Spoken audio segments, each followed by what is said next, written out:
warahmatullahi wabarakatuh. Salam sejahtera untuk kita semua. Perkenalkan, saya Apoteker Ikran Rohman M.Farm.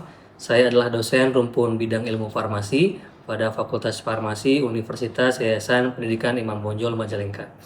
Video ini saya susun sebagai pernyataan dari dosen dalam unjuk kerja Tidharma Perguruan Tinggi atau PDD UKTPT, khususnya pada unsur pengajaran.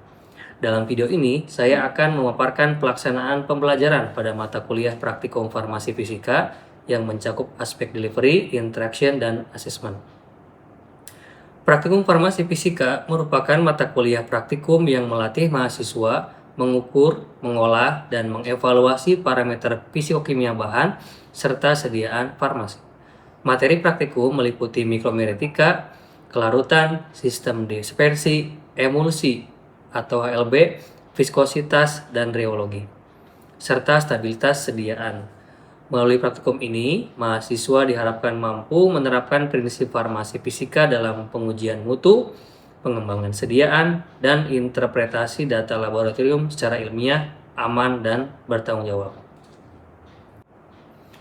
Capaian pembelajaran, program studi yang dibebankan pada mata kuliah ini yang pertama, mampu menunjukkan sikap ketakwaan terhadap Tuhan Yang Maha Esa dan perilaku profesional sesuai etika, nilai moral, norma, standar, serta hukum dan perundang-undangan yang berlaku. Yang kedua, menguasai konsep teoritis fundamental dalam ilmu dan teknologi bidang farmasi, mencakup penemuan senyawa obat, manufaktur, pengembangan, pemastian, dan pengujian mutu sediaan farmasi, alat kesehatan, dan perbekalan kesehatan lainnya, pengolahan sediaan farmasi, dan pelayanan kefarmasian. Yang ketiga, mampu mengaplikasikan konsep pengembangan manufaktur, penjaminan mutu, dan pengujian mutu sediaan farmasi, alat kesehatan, dan perbekalan kesehatan lainnya sesuai dengan regulasi yang berlaku. Yang keempat, mampu mengaplikasikan konsep dan metode penelitian ilmiah dalam menyelesaikan masalah untuk pengembangan ilmu dan praktik kefarmasian.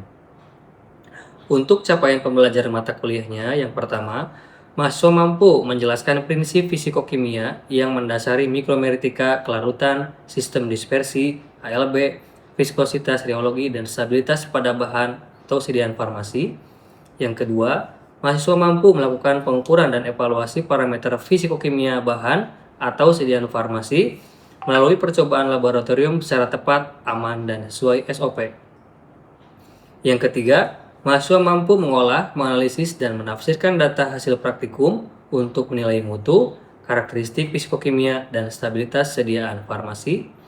Yang keempat, mahasiswa mampu menyusun laporan praktikum secara sistematis, ilmiah, jujur, berbasis data, serta mampu mempresentasikan hasil dan kesimpulan praktikum. Dalam pembelajaran, saya menggunakan pendekatan student center learning, di mana mahasiswa ditempatkan sebagai subjek aktif dalam proses pembelajaran. Kegiatan pembelajaran dilakukan melalui diskusi atau responsi, demonstrasi prosedur praktikum, praktik laboratorium secara berkelompok, diskusi hasil pengamatan, studi kasus, serta penyusunan laporan praktikum. Pada aspek delivery, saya menyampaikan materi dengan mengaitkan konsep farmasi fisika dengan penerapannya dalam pengembangan dan evaluasi sediaan farmasi. Penyampaian materi dilakukan melalui penjelasan konsep dasar, demonstrasi penggunaan alat, penjelasan prosedur kerja, serta membaca hasil analisis data hasil praktikum. Pada aspek interaction, saya mendorong mahasiswa untuk aktif bertanya, berdiskusi, bekerja sama dalam kelompok, serta menyampaikan hasil pengamatan selama kegiatan praktikum. Interaksi juga dilakukan melalui tanya jawab sebelum dan sudah praktikum, dan pembimbingan selama proses kerja laboratorium. Pada aspek asesmen, penilaian dilakukan secara menyeluruh, meliputi kehadiran dan kepatuhan terhadap tata tertib serta SOP laboratorium, pretest atau kuis praktikum, kinerja mahasiswa selama praktikum, laporan praktikum, serta responsi atau ujian praktikum. Komponen penilaian tersebut digunakan untuk menilai tidak hanya penguasaan teori, tetapi juga keterampilan laboratorium, ketepatan analisis data, kemampuan bekerjasama, dan kemampuan menyusun laporan. Adapun komponen penilaian dalam mata kuliah praktikum farmasi fisika meliputi ujian tengah semester dan ujian akhir semester dengan bobot penilaian 30%, laporan praktikum dengan bobot penilaian 20%, kehadiran, kuis, pretest, atau post-test dengan bobot nilai 20%. Selanjutnya saya akan menampilkan proses pembelajaran pada mata kuliah praktikum farmasi fisika. Selamat menyaksikan.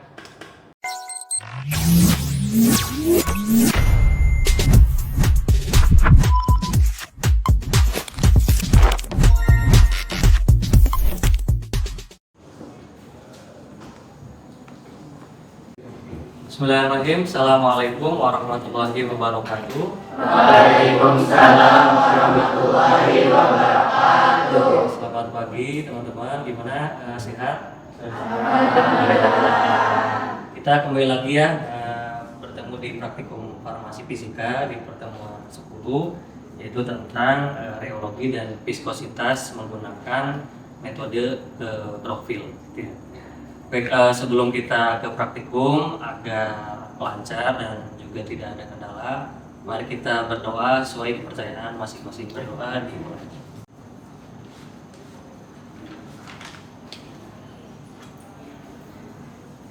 Adam Abdurrahman Pratama, Hadir. kemudian Aditya Muhammad Syamsuddin, Agasi Anggumita, kemudian Ahmad Wida Pramana, hadir. Ajeng Yulianingsi, Hadir. Alia, Hadir. Amanda Eka Putri, kemudian Andini Novianti, Hadir. Aniko Tunida, Hadir. Aurelia Nisana, Hadir. Dafali Ilham Perdana, Hadir. Dedetri Rahmawati, Dita Evilia Putri. Hadir. Ada surat sakitnya? Ada menyusul bapak. Oke, nanti di nyusul ya. Linda Indriani, Hadir. Dini Rahmawati, Hadir. Evi Yaningrum, Hadir. Fatir, Dista, Hadir. Jaharul, Hadir. Jessica, Hadir. Lutfia, Hadir. M. Ibnu Nizar, Melina Soliah Lutfiana. Hadir. Oke, baik semuanya. Oh ya, sebelum masuk ke pertemuan, kita review dulu ya di minggu kemarin. Ada yang masih ingat kita minggu kemarin membahas tentang apa? Ada yang ingat? Oke, silakan. Najwa. Membahas tentang viskometer Oswald. Oke, viskometer Oswald ya. Nah, kira-kira viskometer Oswald ya. Kenapa kita harus menggunakan viskometer Oswald sedangkan hari ini menggunakan viskometer Brockfield? Kira-kira apa yang menjadi pembedanya? Najwa. Viskometer Oswald itu tipe cairannya Newtonian, sehingga diujinya akan tetap stabil. Oke, jadi minggu kemarin memang kita menggunakan cairan yang sifatnya Newtonian. Jadi hanya perlu waktu dan bobot jenis. Nah, sekarang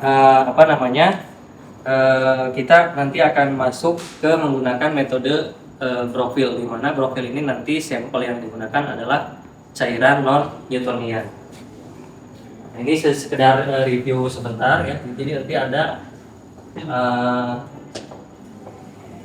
tipe cairan Newtonian, kemudian dan non Newtonian. Kalau dibuat grafik ini tipe ini seperti ini. Ini yang Newtonian.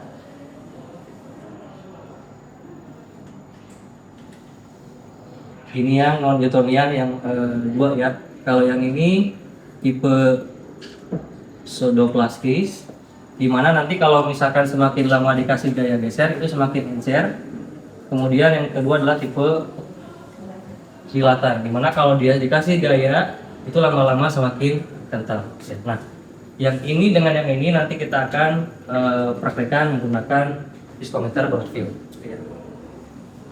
Nah, jadi nanti untuk pertemuan hari ini sesuai dengan RPS, capaian pembelajaran mata kuliah untuk praktikum ini adalah mahasiswa mampu melakukan pengukuran dan evaluasi parameter fisikokimia bahan atau sediaan farmasi melalui percobaan laboratorium secara tepat, aman, dan sesuai SOP.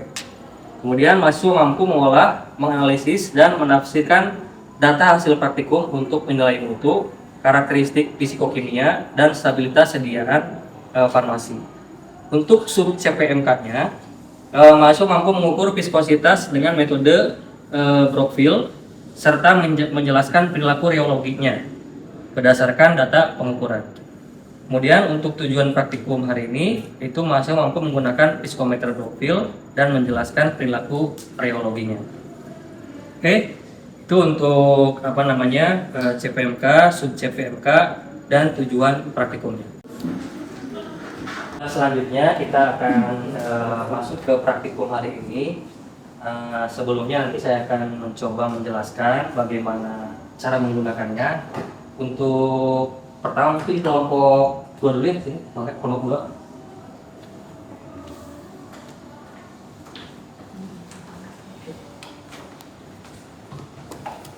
Oke, teman-teman, nanti ini alatnya Brockfield ya. Nanti ada beberapa yang harus teman-teman perhatikan. Yang pertama, kita harus pastikan kelistrikannya apakah nanti berfungsi atau tidak. Kemudian alat yang kedua nanti ada Brockfield-nya. Lalu ini namanya spindle ya. Dimana nanti di spindle ini nanti ada nomornya. Coba dapat ini nomor berapa? 5 Pak. Nomor 4. Oh, ini nomor 64 ya. Jadi nanti setiap spindle nanti ada nomornya. Kemudian nanti ada ini wadah limbah ya, dimana nanti untuk membilas di awal dan di akhir. Kemudian ini nanti untuk menampung sampelnya. Lalu ini ada botol semprot untuk membilasnya. Kemudian nanti ini tisu ya, tisu untuk mengelap bagian spindle yang sudah dibilas. Oke, sekarang kita coba masukkan dulu spindlenya. Nah, ini coba dapat. Nanti masukinnya ke sini ya. Diputar pelan-pelan aja. Kalau nggak naik berarti diputar sebaliknya.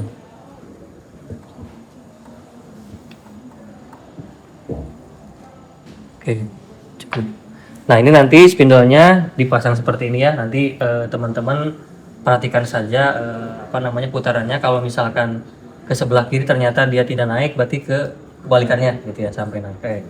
Kemudian kelistrikannya dicolokin dulu.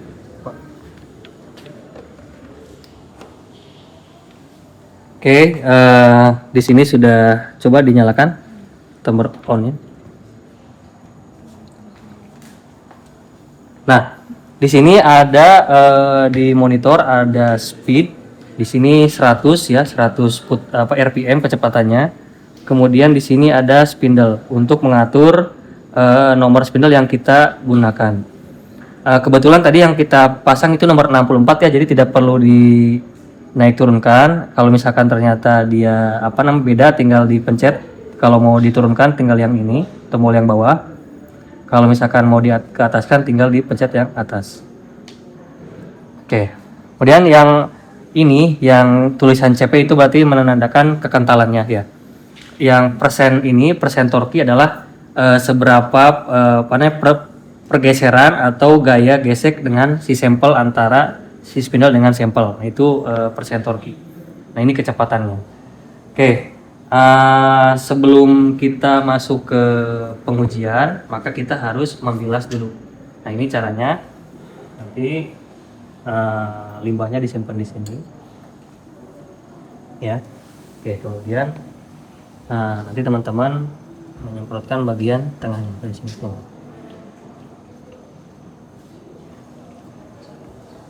Nah, nanti dilap pakai tisu, bentar. Ini pelan-pelan saja.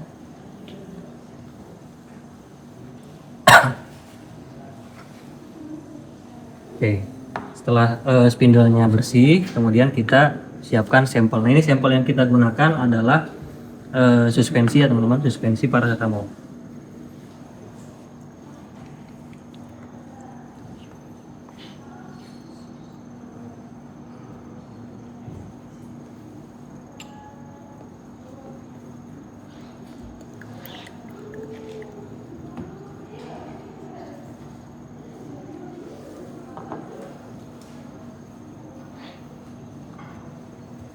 Oke.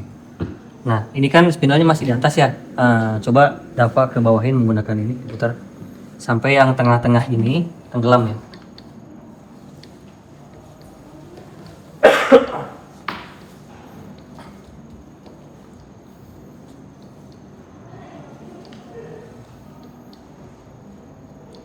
Cukup.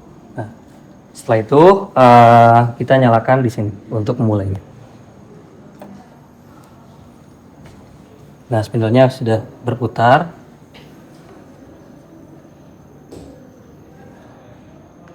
Oke. Nah, ini teman-teman mengamati dari sini ya.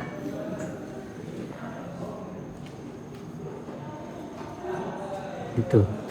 Nah, nanti teman-teman akan melihat sifat kekentalannya ya, dilihat dari yang saya tulis di whiteboard bahwa kalau dia pseudoplastis itu lama-lama dia semakin encer.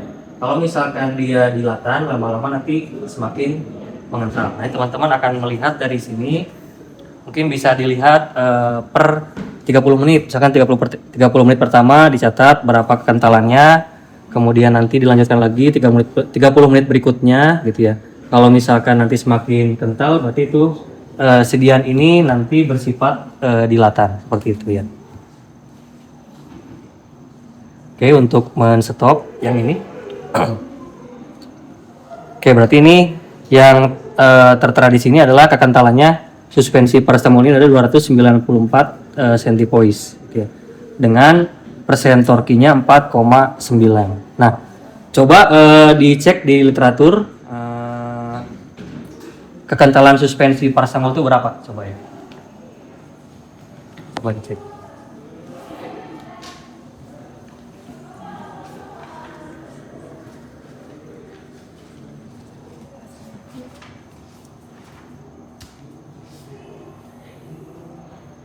Tiga 7 hingga 396. Oke, ini masuk kategori ya, karena dia di 294 centipoise seperti itu ya. Oke, setelah kita mendapatkan data, oke diangkat lagi dapat diputar sebelah sana.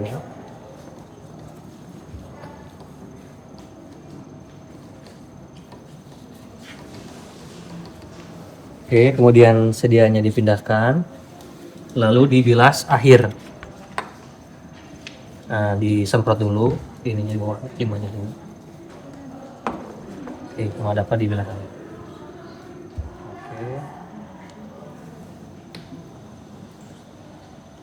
Oke, setelah dibilas, dilap menggunakan tisu.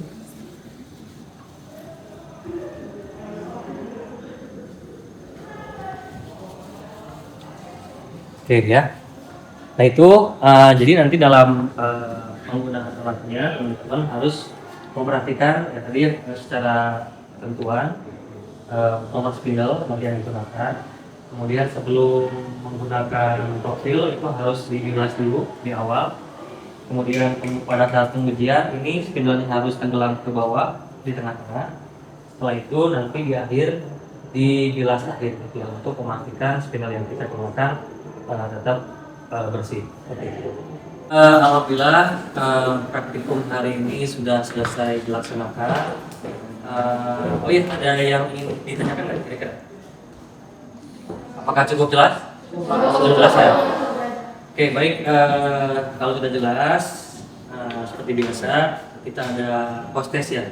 Oke, tolong siapkan kertas undangannya.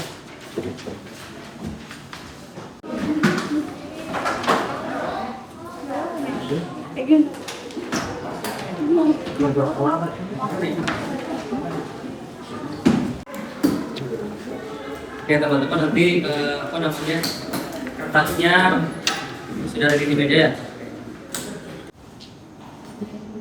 Oke, sudah siap ya. Pertanyaan pertama, jelaskan yang dimaksud dengan rheologi dan viskositas.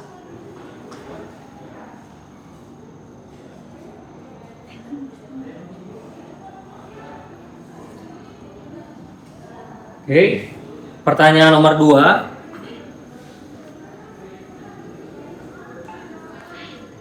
Pada penggunaan Brockfield,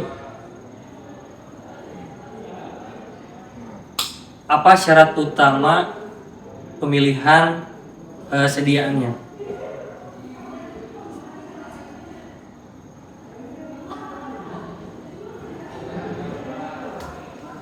Oke, itu saja ya teman-teman, silakan dikerjakan.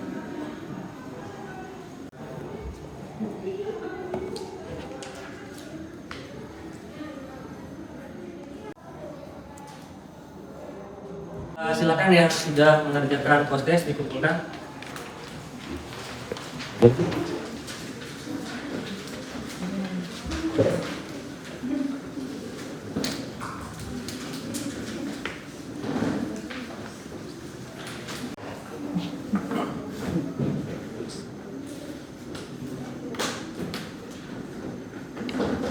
Oke, sebelum ditutup, saya akan menyampaikan rencana pertemuan yang akan datang ya.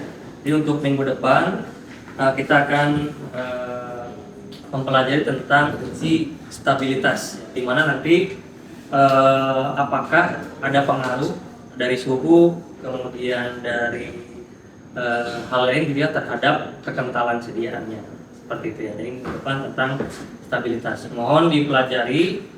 Nanti mungkin untuk materi dan juga dan lain-lain nanti akan saya kirimkan di LMS.